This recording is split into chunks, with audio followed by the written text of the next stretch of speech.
औ ज़िद अलैहि वरत्तिलिल क़ुरआन तर्तीला। अस्सलामु अलैकुम वरहमतुल्लाहि वबरकातुहू। नहमदुहु व नुसल्ली अला रसूलिहिल करीम, अम्मा बाद। नाज़रीन किराम, शाबान का महीना चल रहा है और इस माह में एक मुबारक रात आने वाली है जिसका नाम शब बरात है। चूँकि इस रात के बारे में बाज़ हज़रात का ख्याल ये है कि इस रात की कोई फजीलत कुरान और हदीस से साबित नहीं, और इस रात में जागना और इस रात में इबादत को खुसूसी तौर पर बाईं से अजर व सवाब समझना बेबुनियाद है। बल्कि बाज़ हज़रात ने इस रात में इबादत को बिदअत से भी ताबीर किया है।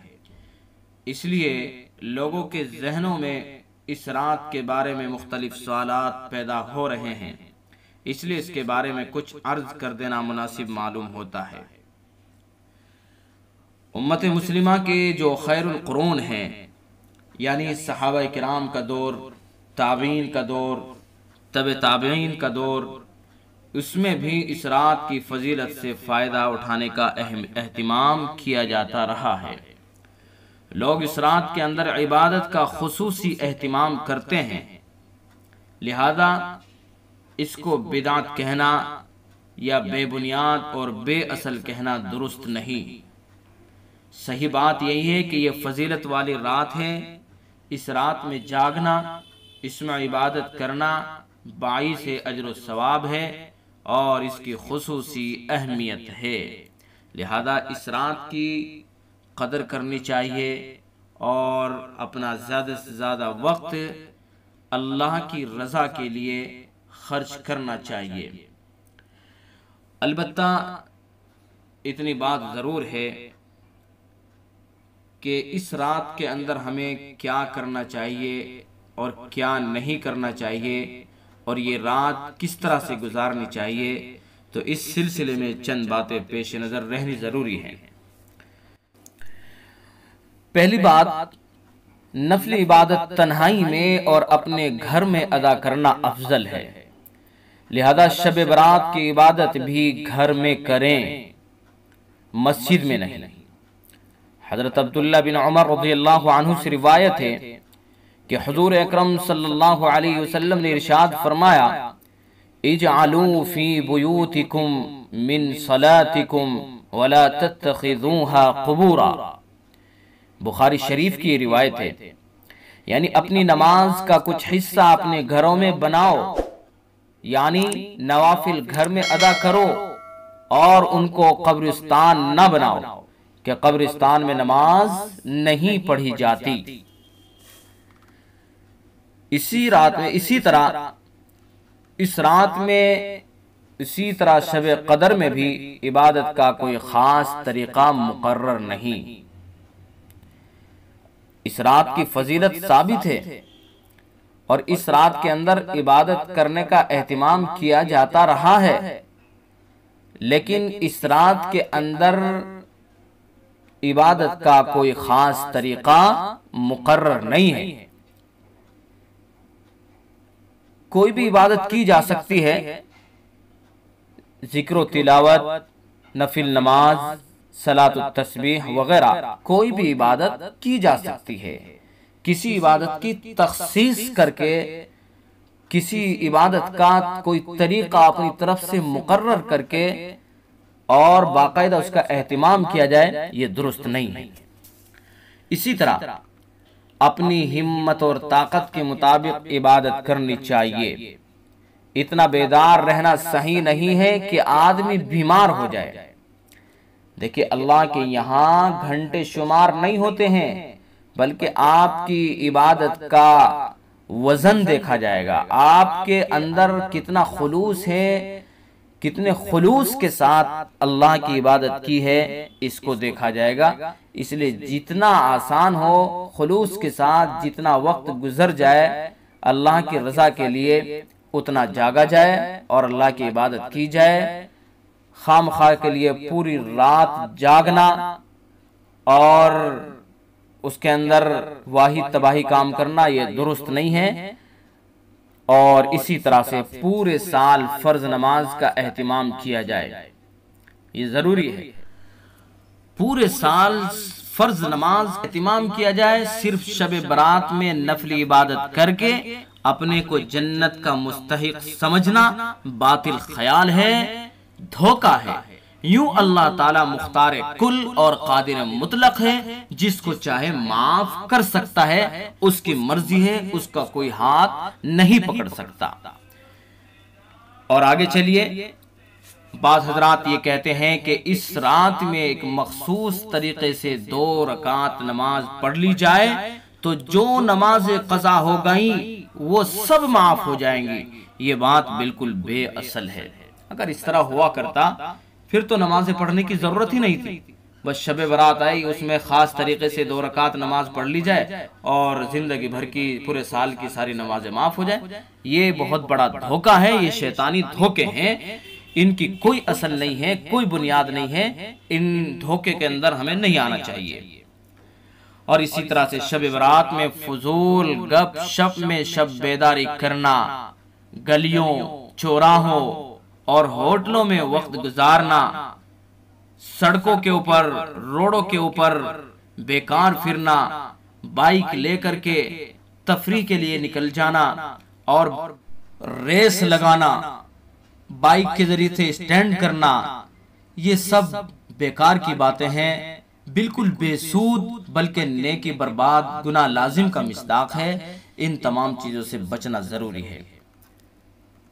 और इसी तरह से ये भी अर्ज करता चलूं कि कब्रिस्तान जाने का क्या मसला है, मुख्तसरन इसको भी समझ लें। हदीस शरीफ के अंदर है कि जनाब रसूल अकरम सल्लल्लाहु अलैहि वसल्लम इस रात कब्रिस्तान तशरीफ ले गए, मगर वाज़े रहे कि नबी करीम सल्लल्लाहु अलैहि वसल्लम का ये अमल इस कदर खुफिया था कि आपने अपनी ज़ौजाए मुतहरा हजरत आयशा सिद्दीक़ा रज़ियल्लाहु अन्हा से भी अपने जाने को मख्फी रखा और किसी भी सहाबी को अपने साथ नहीं ले गए और बाद में भी किसी सहाबी को इस अमल की तरगीब देना साबित नहीं। इसलिए शब बरात में टोलियों की शक्ल में कब्रिस्तान जाना, इसको शब बरात का जुज व लाजिम समझना, रास्तों में रोशनी का एहतिमाम करना, ये दीन में ज्यादती और गुल्ब है। बगैर किसी एहतिमाम और पाबंदी के कब्रिस्तान जाना चाहिए।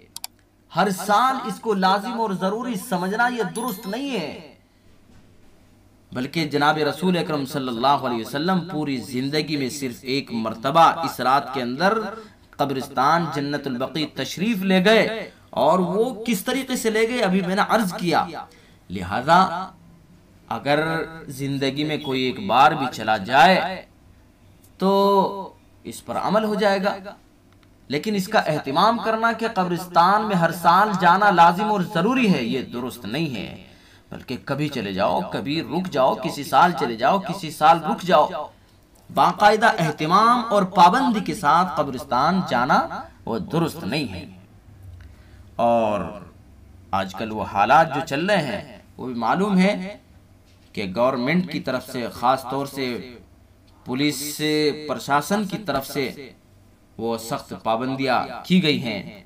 और इस रात के ताल्लुक से और इसी तरह से होली का भी दिन है, हमारे बिरादरान वतन उनका त्यौहार है, उनके ताल्लुक से पुलिस ने गाइडलाइन जारी की है, उसकी पाबंदी करना जरूरी है, उसके खिलाफ वर्जी नहीं करनी है।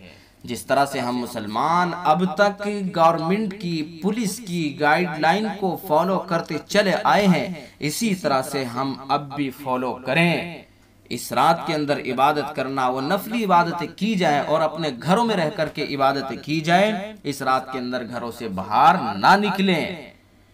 घरों से बाहर निकल करके शोर और शगफ करना, हुड़दम मचाना और शोर शराबा करना, ये किसी भी तरह से दुरुस्त नहीं है, शरई तौर पर भी दुरुस्त नहीं है, शरई एतबार से भी दुरुस्त नहीं है, और गवर्नमेंट और पुलिस ने जो गाइडलाइन जारी की है उसके एतबार से, उसके तरीके से भी दुरुस्त नहीं है। इसलिए इबादत की जाए, अपने घरों में रह कर के इबादत की जाए, चाहे जो इबादत की जाए, घर से बिला जरूरत बाहर ना निकला जाए, कब्रिस्तान जाने की बिल्कुल कोशिश ना करें, इसी तरह से मसाजिद के अंदर जाने की कोशिश ना करें, अपने घरों में रहें। और खास तौर से मैं अपने नौजवान भाइयों से अर्ज करता हूं कि वो खास तौर से इस बात का ख्याल करें कि अपने घरों में रहें, बाइक लेकर के हरगिज बाहर ना निकलें।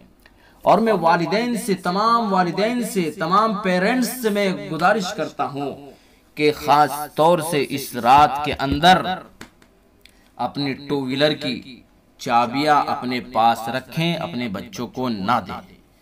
अगर टू व्हीलर की चाबी, बाइक, स्कूटर की चाबी आपके बच्चे के हाथ लग गई और वो लेकर बाहर निकल गया तो हो सकता है आपके लिए मुश्किलात खड़ी हो जाएं, आपके लिए परेशानियां खड़ी हो जाएं, क्योंकि पुलिस की गाइडलाइन की खिलाफ वर्जी होगी। पुलिस की अगर गिरफ्त में आ गया आपके लिए परेशानियां खड़ी हो सकती हैं, आपके लिए मुश्किलात खड़ी हो सकती हैं। इसलिए कब्ल इसके कि वो बुरा वक्त आए उससे पहले ही हम एहतियात बरतें और चाबियां टू व्हीलर की अपने पास रखें, अपने बच्चों के ऊपर नजर रखें, उनकी निगरानी करें। उनको कोशिश होनी चाहिए कि घरों में रहें, बिला जरूरत घर से बाहर ना निकलें। जितनी इबादत करनी है वो घर में रह करके की जाए, बाहर हरगिज ना निकला जाए। तो बहरहाल ये चंद गुजारिशात थी जो आप हजरात की खिदमत में पेश करनी थी। इन तमाम गुजारिशात पर आप अमल कीजिए और अल्लाह से दुआ कीजिए, इस रात के अंदर इबादत कीजिए, जो मयसर हो पूरी इंसानियत के लिए दुआ कीजिए। और इसी तरह से एक बात और रह गई है और वो है 15 शाबान का रोजा। देखिए इस सिलसिले में अल्लामा तकी उस्मानी साहब दामत बरकातुहुल आलिया वो फरमाते हैं कि सारे ज़ख़ीरा हदीस में इस रोज़े के बारे में सिर्फ एक रिवायत में है कि शब बरात के बाद वाले दिन रोज़ा रखो, लेकिन ये रिवायत ज़ईफ है। लिहाजा इस रिवायत की वजह से खास इस 15 शाबान के रोज़े को सुन्नत या मुस्तहब करार देना बाज़ उलमा के नज़दीक दुरुस्त नहीं। अलबत्ता पूरे शाबान के महीने में रोजा रखने की फजीलत साबित है। यकुम शाबान से 27 शाबान तक रोजा रखने की फजीलत साबित है, लेकिन 28 और 29 शाबान को हुजूर सल्लल्लाहु अलैहि वसल्लम ने रोजा रखने से मना फरमाया है कि रमजान से 1-2 रोज पहले रोजा मत रखो, ताकि रमजान के रोजों के लिए इंसान निशात के साथ तैयार रहे। लेकिन यकुम शाबान से 27 शाबान तक हर दिन रोजा रखने में फजीलत है। दूसरे ये कि ये 15 तारीख अय्याम 20 में से है और हुजूर अक़दस सल्लल्लाहु अलैहि वसल्लम अक्सर हर माह के अय्याम 20 में रोजे रखा करते थे। अय्याम 20 यानी 13, 14, 15 तारीख को। लिहाजा अगर कोई शख्स इन दो वजह से 15 तारीख का रोजा रखे, एक इस वजह से कि ये शाबान का दिन है, दूसरे इस वजह से कि ये 15 तारीख अय्याम 20 में दाखिल है, अगर इस नीयत से रोजा रख ले तो इंशाअल्लाह मूजिब अजर व सवाब होगा। लेकिन खास 15 तारीख की खुसूसियत के लिहाज से इस रोजे को सुन्नत करार देना बाज़ उलमा के नजदीक दुरुस्त नहीं। इसी वजह से अक्सर फुक़हा किराम ने जहां मुस्तहब रोजे का जिक्र किया है वहां मुहर्रम की 10 तारीख के रोजे का जिक्र किया है, यौम अरफा के रोजे का जिक्र किया है, लेकिन 15 शाबान के रोजे का अलहदा से जिक्र नहीं किया, बल्कि ये फरमाया है कि शाबान के किसी भी दिन रोजा रखना अफजल है। बहरहाल अगर इस नुक्ते नजर से कोई शख्स रोजा रख ले तो इंशाअल्लाह उस पर सवाब होगा, बाकी किसी दिन की कोई खुसूसियत नहीं है। तो इन वजूहात से रोजा रखें और रख सकते हैं। खास 15 तारीख का रोजा सुन्नत समझना, इसी को जरूरी समझना ये दुरुस्त नहीं है। जैसा कि मैंने अर्ज किया कि 2 नियत कर ले। एक नियत कर ले कि ये शाबान का दिन है, दूसरी नियत कर ले कि ये तारीख अय्याम बीज में से है, यानी 15 तारीख है। और अय्याम बीज के हर महीने की इन तीनों तारीख के रोजे जनाब रसूल अकरम सल्लल्लाहु अलैहि वसल्लम अक्सर रखा करते थे। तो इन तमाम बातों को ज़हन नशीन करें और इन पर अमल करने की कोशिश करें। अल्लाह ताला हम सबको अमल की तौफीक अता फरमाए। व मा अलैना इल्लल बलाग।